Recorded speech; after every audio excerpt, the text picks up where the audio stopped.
चाचा और माई दोबारा आई ना अजी केतनो खोजला पर जवना धाम गइल बाड़ी उ जगह पर सबके जाए के बा। सही बा। दुनिया के सच्चाई यही बा कि जिंदगी एक किराए का घर है, एक न एक दिन बदलने पड़ेगा। मौत जब तुझको आवाज देगी घर से बाहर निकलना पड़ेगा। बूढ़ा भाई माता पिता के बारे में निमन निमन बात कहो ना। ये तो तू कहबा ना। तू तो कहे लगबा माई बहन लोग हिजे बाड़ी की एकर गराहा गुड्डू हमें गुड्डू ही हमें ना। यही सब ना यही बाउर ह। नो नो नो नो नो नो नो नो। एक दिन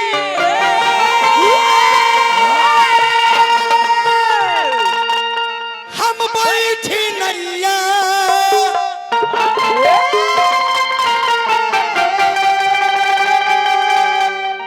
अरे जात रहनी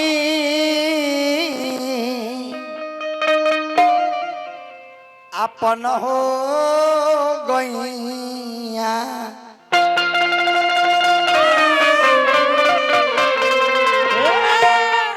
अरे नैया पसे देखनी अरे है सुंदर सुरतिया अगिया में जारे लाएला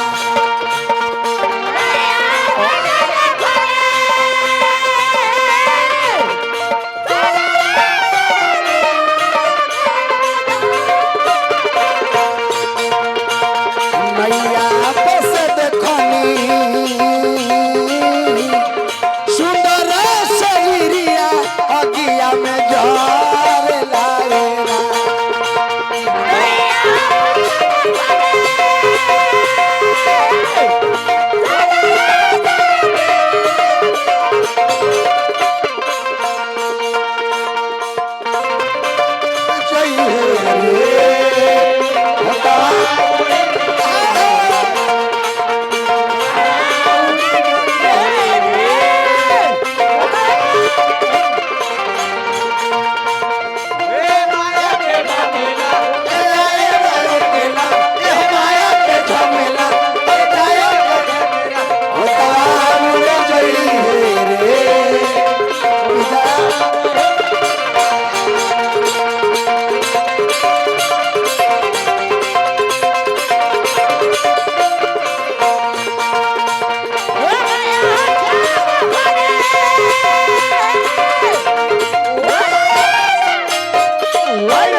हमरा अब रउआ माई के बिना रउआ टूअर हो गई।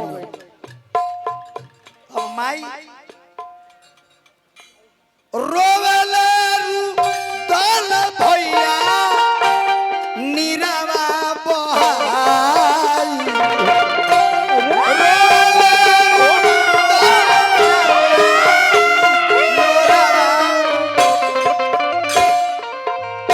ए मास्टर रोवेले रुदल चाचा नीरवा बहाई हो कहाँ चल गई माई तुवारा बोला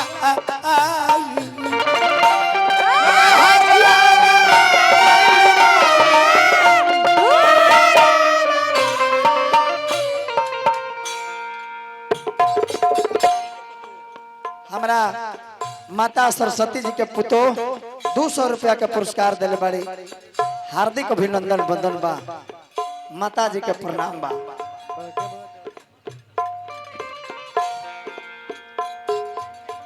माता सरस्वती जी के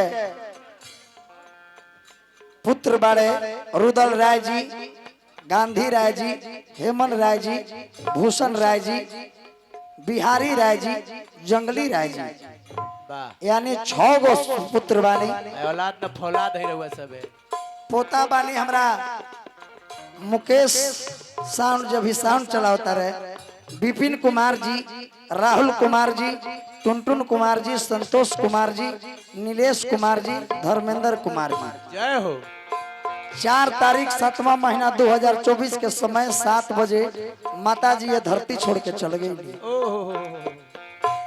रोवले हो गांधी राय लोरावा बहाई हो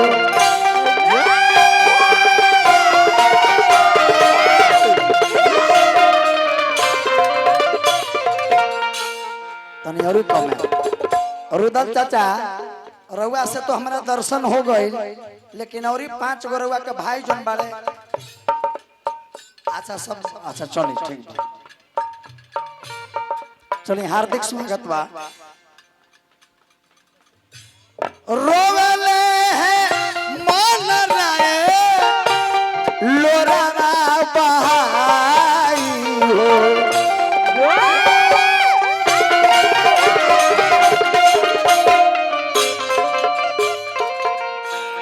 कहाँ चल गोइली माई तुवारा बनाई हो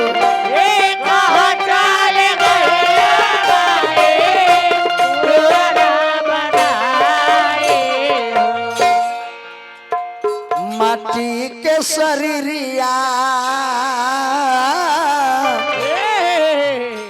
माटी के शरीरिया मटिया में एक दिन मिला जाई नोरा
सब कल आजकल है। ई गाना बजाना है गार्जियन। हाँ ई ना के गुड्डू के बाबूजी उधर व्यापारी करते थे तो हमार चाचा भैंस बेचते थे ना।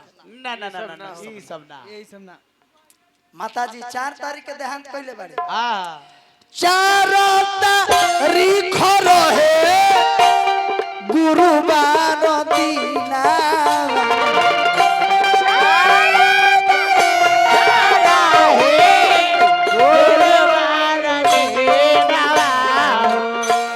घेरल सभी पतिया दैवा जुलाई के महीना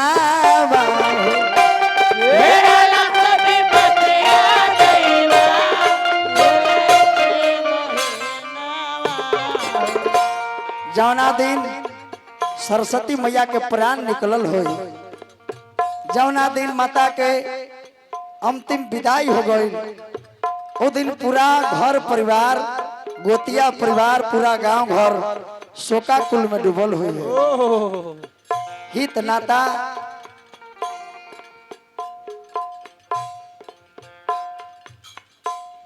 पुतोह रहनी है। सबसे बड़ पुतोह हमरा स्वर्गीय सरस्वती देवी जी के बड़ पुतोह के तरफ से 100 रुपया के पुरस्कार। जय हो जय हो। माता जी के हम सादर प्रणाम करब चरण में। यही गाना में यही गायकी के मतलब होला। याद है बूढ़ा जी अभी तो बैगन रोप के सूतल बाड़े आलू बैगन भान तब ले आई लील गाय तो सब चढ़ जाएगी। सूते के स्टाइल देखी जगह जाओ समय हो गए। जगो ब्रो जगो। 4 तारीख रहे गुरुवार दीना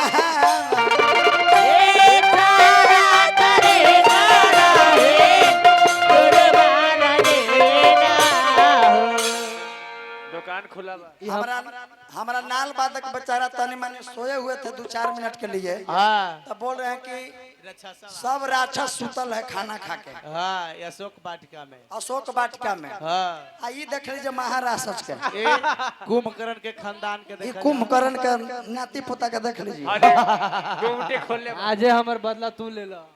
ए भाई हमरा श्रद्धा लगल रह तक कहिया तो अपन गोल घर के दर्शन करइबो। हाँ पटना वाला पटना वाला गोल घर गांधी मैदान हाँ चारों तारीख रहे गुरुवार दीना